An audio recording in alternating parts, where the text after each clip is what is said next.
Essa é a última de uma série de 4 aulas sobre álgebra relacional. Mais especificamente, eu vou falar sobre outras operações da álgebra relacional, que foram operações que foram adicionadas depois da proposta original da álgebra, ou seja, então são operações da álgebra relacional estendida. Elas visam atender solicitações comuns aí de sistemas gerenciadores de banco de dados relacionais, e são essas 4 operações aqui. Eu tenho a projeção generalizada, as funções de agregação, agrupamento e a junção externa, ou outer join. Essas operações elas melhoram o poder expressivo da álgebra relacional original, podendo então fazer novas consultas que não eram possíveis na álgebra original. Bom, começando pela projeção generalizada, ela permite que funções sobre os atributos sejam incluídas na lista de projeção. Então, a notação, na verdade, é a mesma da projeção original, só que além de colocar aqui simplesmente a lista de atributos, eu posso também colocar funções. São funções que normalmente são aplicadas sobre os atributos da relação. Então, por exemplo, eu vou fazer uma projeção aqui da tabela funcionário, pegando aqui a coluna IDFUNC, e o valor da coluna salário eu vou multiplicar por 0,25, aí isso me dá o segundo atributo aqui do resultado. E o terceiro atributo, eu vou pegar o valor do salário e fazer essa operação, salário menos salário vezes 0,25, me dá o terceiro atributo dessa relação. Esses atributos podem ser renomeados, como a gente já viu antes lá por essa operação, usando o símbolo rho, a operação de renomeação. Então, eu vou pegar cada um desses 3 atributos e dar novos nomes mais legíveis aqui para o resultado. Então, o primeiro eu vou chamar de IDFUNC mesmo. O segundo, imposto, que é esse salário vezes 0,25. E o terceiro, salário líquido, que seria o salário bruto menos o salário bruto vezes 0,25, que é o imposto. Então, eu posso dar nomes mais legíveis e ter um resultado mais legível. Então, essa é a ideia da projeção generalizada, simplesmente poder usar, então, funções matemáticas aí sobre sobre os atributos, os valores dos atributos. Bom, eu tenho também as funções de agregação. Funções de agregação são funções de agregação matemática que são especificadas sobre coleções de valores aí do banco de dados, ou seja, dado um conjunto de valores, eu aplico uma dessas funções. As funções mais comuns são essas 5 aqui, ó. A função que soma os valores, sum, a função que calcula a média aritmética entre os valores, ou chamada de AVG, a função que dá o maior valor, o máximo, o menor valor, o mínimo, e uma função que conta quantos elementos eu tenho nesse conjunto, que é o count, ou conta, que conta o número de elementos. Bom, eu tenho também a operação de agrupamento, depois nós vamos ver exemplos do agrupamento junto com as funções agregadas. A ideia do agrupamento é agrupar tuplas pelo valor de alguns de seus atributos. Ou seja, eu vou pegar o conjunto de tuplas que eu tenho numa relação e criar grupos de acordo com os valores de alguns atributos. Então a ideia é criar vários grupos ali, criar agrupamentos, e para cada um desses grupos eu posso então aplicar funções de agregação. Ou seja, eu posso aplicar funções independentemente para cada grupo. Ou seja, para cada grupo eu conto, por exemplo, somo os valores, aplicando aquelas funções agregadas. A notação para essa operação usa essa letra que a gente pronuncia F-script. Então, F-script, a notação é assim, ó, do lado esquerdo eu coloco a lista de atributos de agrupamento. Então, aqui pode ser um ou mais atributos que eu vou usar para fazer o agrupamento. E do lado direito a lista de funções que eu vou aplicar a esses valores dos agrupamentos. E aqui é a relação, ou a expressão da álgebra relacional. Essa lista de funções, ela é composta de pares, dada uma função, e o atributo ao qual eu aplico essa função. O resultado desse agrupamento, a relação resultante, ela tem os atributos de agrupamento, ou seja, os atributos que eu coloco aqui na lista de agrupamentos, mais um atributo para cada elemento que eu tenho aqui na lista. Então, se eu tiver aplicar 5 funções, eu tenho mais 5 atributos. Em termos de tupla, o resultado tem uma tupla para cada agrupamento, ou seja, se esse agrupamento gerarem lá, se eu pegar uma relação e ele gerar, por exemplo, 3 grupos, então a tabela resultante vai ter 3 tuplas, 3 linhas. Ok? Vamos ver um exemplo, então, juntando agrupamento e agregação, que é a operação mais comum, é juntar os dois.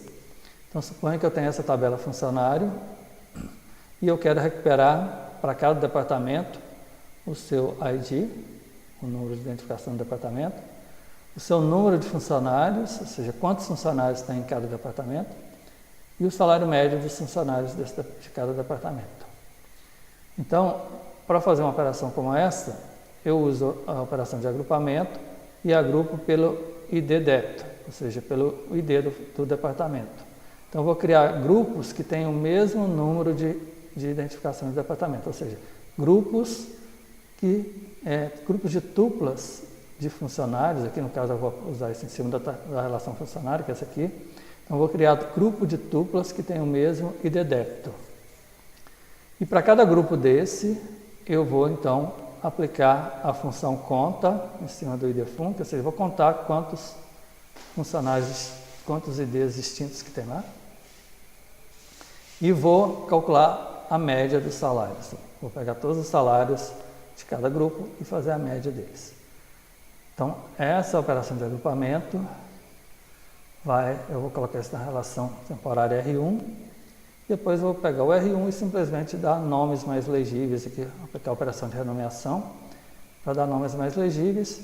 Então, nesse resultado aqui vai ter o atributo de agrupamento, que é o ID débito, vai ser o primeiro atributo, e mais esses dois aqui. Então, o resultado da contagem eu vou chamar de num-func, número de funcionários. E o resultado da média de salário eu vou chamar de salário médio. Então, a relação resultante, que eu vou chamar de resultado, vai ter esse formato aqui. Vai ter o ID débito, o num-func e o salário médio. 3 atributos. E as tuplas que vão vir dessa tabela vêm então do resultado dos agrupamentos. Então, aqui eu estou agrupando pelo ID débito. Isso significa que eu vou pegar nessa tabela todas as linhas aqui que tem o mesmo ID débito e criar um grupo para eles. Então, vou criar um grupo aqui que tem essas duas primeiras linhas, as duas tuplas, que são do departamento 1. Vou criar um outro grupo para a terceira tupla da Ana com essa aqui do Rafael, os dois que trabalham no departamento 2. Então, um segundo grupo.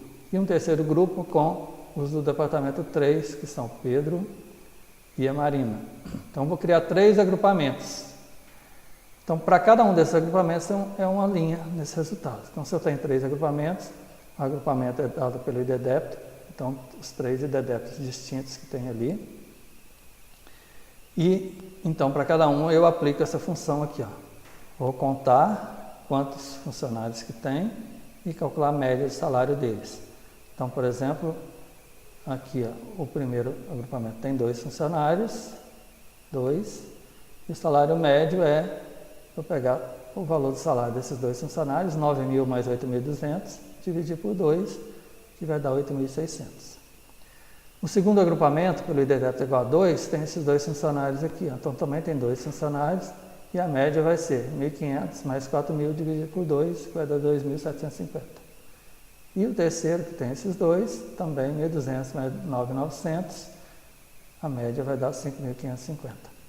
Então, essa é a ideia do agrupamento. É uma operação bastante útil em banco de dados, eu poder, então, fazer esses agrupamentos. Um outro exemplo aqui, para a gente entender bem esse agrupamento e agregação. Então, suponha que eu tenho as tabelas funcionários, com esses dados, a tabela de departamento, e eu quero recuperar o nome dos departamentos que pagam um salário médio superior a 5.000 para os seus funcionários. Então, para retornar isso aqui, eu preciso fazer a mesma operação que eu fiz antes. Agrupar os funcionários por departamento, fazer a média de salário E aí depois disso verificar aqueles que têm média maior que 5.000. Retornar só aqueles que têm média maior que 5.000. Então a primeira parte é semelhante à consulta anterior. Eu vou fazer um agrupamento aqui pelo ID débito do funcionário e vou calcular a média de salários. Então isso vai me dar o meu R1. Eu estou simplesmente aqui no R2 renomeando, chamando o primeiro de tributo de ID débito mesmo e o segundo de média salário. Então a tabela R2 vai ter aqui o ID débito, o salário médio. Então agrupando aqui os funcionários pelo ID débito, eu tenho o mesmo resultado do exemplo anterior.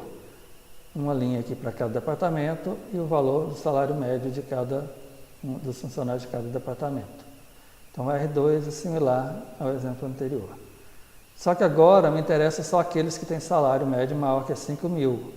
Então, como que eu faço isso? Se eu tenho esse resultado temporário aqui, eu posso, então, em cima do R2, fazer uma seleção onde o atributo salário médio é maior que 5.000. Então, eu estaria pegando nesse resultado aqui, ó, só aqueles que o salário médio é 5.000, que seria o departamento 1 e o departamento 3. Então, o departamento 2 não iria sair nesse resultado, porque não tem salário médio maior que 5.000. Bom, isso eu teria o ID débito, mas como está pedindo o nome do departamento, eu tenho que pegar esse resultado do R3 e fazer uma junção com o departamento, para pegar o nome. Ou seja, eu estaria pegando aqui, ó, a junção natural. Então, só lembrando, a junção natural é uma junção que a condição é igualdade entre dois atributos com o mesmo nome. Então, nesse caso, entre o R2, entre o R3, que seria simplesmente o R2 aqui, com essa seleção, tem esses dois atributos, e o departamento. Então, o atributo que tem o mesmo nome é o ID débito. Então, eu quero os que têm o mesmo ID débito aqui. ID débito aqui igual a ID débito aqui. Então, esse aqui tem um salário médio maior que 5.000, então 1, fazendo uma junção com esse aqui, me dá o ADM. Então, o primeiro resultado aqui é o ADM. E o segundo, que é o departamento de débito 3, fazendo uma junção aqui, me dá o departamento de nome projetos. Então, o resultado tem ADM e projetos. Fazendo, então, a projeção aqui, pegando só o nome do departamento. Então, esse é o resultado. Ok? Então, essa é a operação de agrupamento junto com a agregação. Bom, e finalmente vamos entender a operação de junção externa, o outer join. Antes de falar propriamente do outer join, vamos voltar e revisar o que é a junção interna. Então, aqui eu vou dar um exemplo da junção interna só para relembrar. Então, a junção que nós vimos anteriormente é chamada de junção interna, ou inner join, e nela, somente as tuplas que possuem correspondência nas duas relações aparecem no resultado. Por exemplo, se eu tenho aqui a tabela funcionário e uma tabela dependente, que tem aqui o IDFUNC, então, relacionando aqui com o IDFUNC funcionário, então eu tenho aqui os funcionários e seus respectivos dependentes. Então, se eu quiser recuperar os dados de cada funcionário e de seus respectivos dependentes, eu faço uma junção, que é a junção interna, entre funcionário e dependente, onde a condição aqui, que é o IDFUNC da tabela funcionário, seja igual ao IDFUNC do dependente. Então, essa é a junção interna, theta join. Na verdade, aqui é equijunção, porque eu tenho igualdade. Como eu tenho atributos com o mesmo nome, eu poderia substituir isso aqui por um asterisco, que é a junção natural. Então, isso aqui seria de qualquer forma, a junção natural, a equijunção, a junção θ, que é a mais genérica, é junção interna, toda é junção interna. O que essas junções fazem? Elas pegam aqui, cada linha, por exemplo, na junção aqui pelo IDFUNC, vai pegar cada linha de funcionário aqui, com o IDFUNC 1.1, e vai casar com o IDFUNC 1.1 aqui na tabela dependente. Então, vai dar uma linha aqui do João com a Luísa, e depois outra linha do João com o Vitor, são os dois dependentes dele. Então, as duas primeiras linhas aqui, o João com a Luísa e o João de novo com o Vitor. O funcionário 222, que é a Maria, ele não tem dependentes, não tem 222 aqui. Então, ele simplesmente não sai no resultado dessa junção interna. Já a Ana tem um dependente aqui, então eu vou ter mais uma linha com a Ana e o Paulo, que é o dependente dela. Então, o resultado de uma junção interna só traz as linhas que têm um casamento por essa condição. As que não casam, simplesmente não aparecem no resultado, como é o caso aqui da Maria, que não tem dependente, ela não aparece aqui no resultado. Isso, então, é a junção interna que a gente já viu. Agora, o que é a junção externa, o outer join? Então, a ideia do outer join é não eliminar esses casamentos que não ocorrem, que não casam com as duas tabelas, é manter as duplas, mesmo que elas não casem com o outro lado da junção. Então, a ideia da junção externa é manter todas as tuplas da primeira relação, ou todas da segunda, ou todas das duas relações no resultado, independentemente de elas possuírem ou não tuplas correspondentes na outra relação. Então, na verdade, a junção externa tem três variantes. Ou eu mantenho as tuplas da primeira, ou seja, a relação que vai estar do lado esquerdo na hora que eu escrevo, ou da segunda, que é a que está do lado direito, ou das duas. São três variantes da operação de junção externa. Vamos ver um exemplo aqui da primeira delas, que é manter as tuplas do lado esquerdo. Então, vamos pegar de novo essa operação aqui, que tem funcionário e dependente. Vamos fazer a junção agora, só que eu vou fazer a junção externa à esquerda. O símbolo é esse aqui, é quase o mesmo, só que tem um puxadinho para cá. Então, esse puxadinho para cá indica que do lado esquerdo, que é a tabela funcionário, eu quero que tenha no resultado todos os funcionários, mesmo se eles não casarem com essa condição do lado direito de dependente. Então, vai ter no resultado dessa junção os que casam, exatamente igual na relação interna, mais as tuplas aqui de funcionário que não casam. E as que não casarem, os dados de dependente vão ficar com valores nulos. Então, o que eu quero nesse exemplo é recuperar os dados de cada funcionário e de seus respectivos dependentes. E se um funcionário não possuir dependente, isso vai ser indicado como valor nulo. Então, nesse exemplo aqui, ó, o João, que é um 1, casa com essas duas linhas, Luísa e o Vitor. Então, eu vou ter elas aqui, ó, o João com a Luísa e o João com o Vitor. Já a Maria, que é o 222, que não casa com nada aqui, eu ainda, mesmo assim, ainda vou manter a Maria aqui, ó. Então, vai ter a linha do 222, que é a Maria, com todos os dados dela aqui no funcionário. Só que, como ela não casa com dependente, os dados de dependente aqui, que são IDEFUNC, nome DEP e parentesco, vão ficar com valores nulos. Esses são os dados que vêm da tabela dependente. Então, eles ficam com valores nulos, indicando que esse funcionário não tem dependente. Depois vem a Ana, que é o 333, ele vai casar aqui com o 333 do Paulo, então dá a outra linha aqui. Então, o que tem de diferente nas duas operações, na junção interna eu teria essas três linhas aqui sem os nulos, não apareceria Maria, e na junção externa à esquerda, que eu quero explicitamente colocar todos os funcionários, a Maria também vem, mesmo ela não tendo funcionários, e aí os valores aqui parecem como nulos. Então, essa aqui é a junção externa à esquerda. Então, são os três tipos de junção. A junção externa à esquerda, que é esse símbolo assim, a perninha aqui para a esquerda, que mantém todas as tuplas da relação à esquerda. A junção externa à direita, simplesmente mantém todas as tuplas da junção à direita. Então, se tiver alguma tupla do lado direito que não casa, mesmo assim ele vai sair no resultado. E a junção externa completa, que tem então as perninhas aqui para os dois lados, mantém todas as duas relações. Se tiver alguma tupla da primeira relação que não casa, ela sai no resultado, combinado com nulos do outro lado. Se tiver alguma da direita, ele também sai combinado com nulos do lado esquerdo. Então, essa é a ideia da junção externa. Ok?